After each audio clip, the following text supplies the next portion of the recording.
Bagaimana cara membedakan apakah itu masjid kemunafikan atau masjid takwa? Kata Allah, fihi. Gampang. Lihat di dalam masjid itu. Fihi, di dalam masjid takwa kayak Kuba, kayak Bilal dan yang lain-lainnya. Itu rijalun, hanya akan ada orang-orang yuhibbuna ayyatahharu, yang sibuk demen mensucikan dirinya sendiri, baik melalui amal soleh, ritual maupun infak sedekah.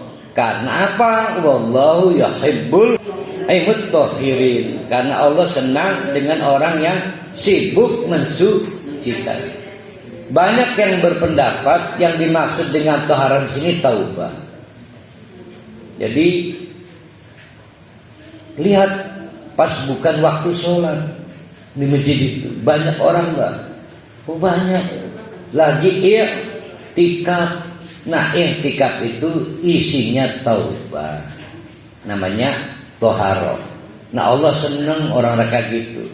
Bisa kelihatan kok pada surah mana masjid takwa dan mana masjid diror atau masjid munafik.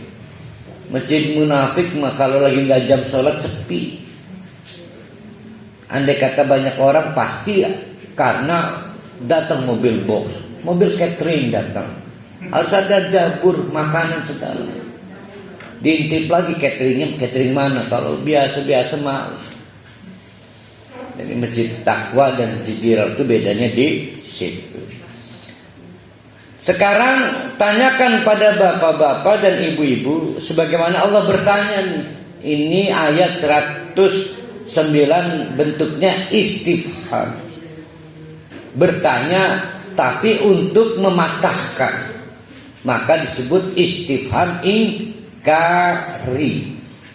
Kata Allah, afaman assasa bunyanahu ala taqwa minallah wa ridwanin. Apakah masjid yang dibangun dengan dasar takwa dan hanya berharap Allah senang itu sama? Nah, ya. Aman assasa dengan orang yang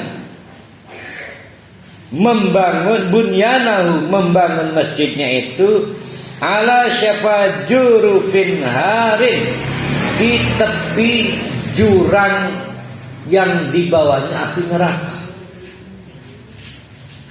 Ada masjid malah bukan mengantarkan ke neraka, tinggal nyemplungkan menuju neraka. Emang sama?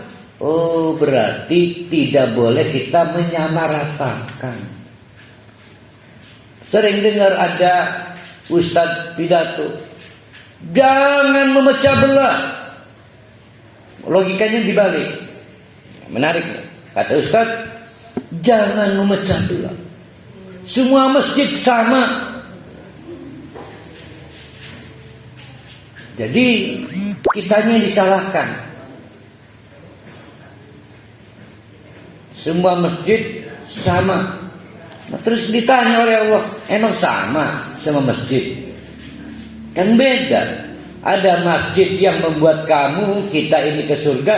Ada masjid nggak perlu bingung cari pintu neraka, posisinya sudah di pinggir jurang neraka, gampang kepleset jatuh nyemplung ke neraka.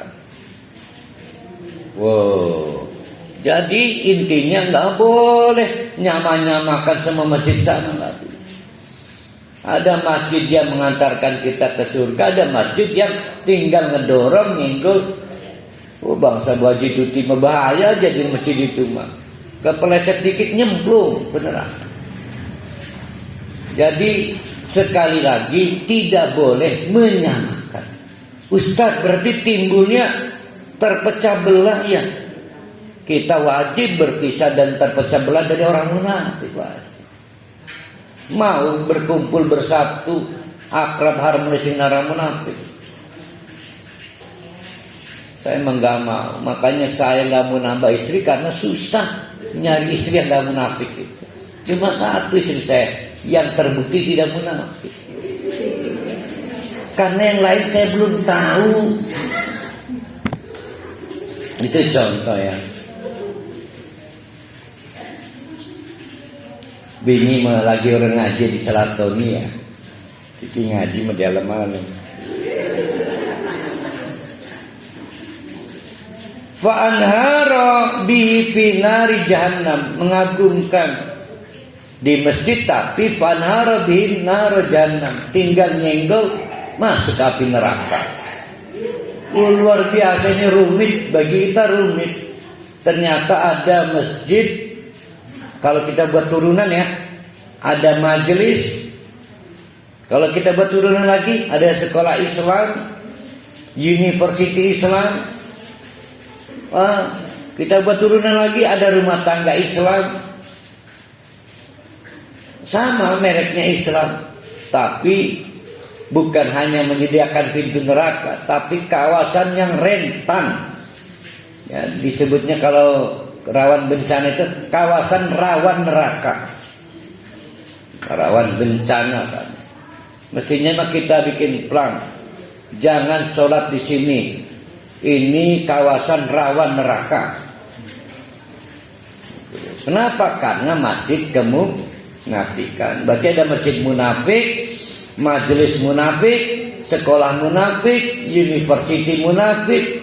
Hati-hatilah, hati-hati. Naudzubillah min dzalik. Yang pasti kita jangan tertipu, tapi kita juga jangan coba-coba menipu. Berlaku bikin masjid, padahal tidak pernah masjid dibangun untuk Allah, tapi dalam rangka pengen nyalon bupati, wali kota, dewan, DPRD kota.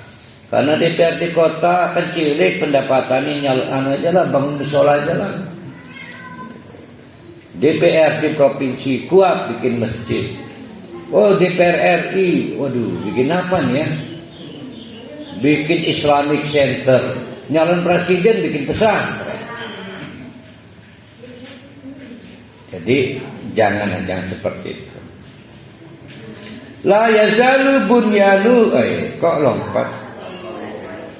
Wallahu la yahdil qaumad dzalimin. Ingat, andai kata pun kita berhenti di majelis itu, di masjid itu, mungkin kita sholat, mungkin kita ta'lim, dijanjikan oleh Allah, wallahu la yahdil qaumad dzalimin. Mal bakal Allah ngasih petunjuk pada orang-orang dolim, orang yang membangun masjid munafik dan orang yang menyelenggarakan aktivitas di masjid munafik dikategorikan orang dolim. Nganiaya badan dewe.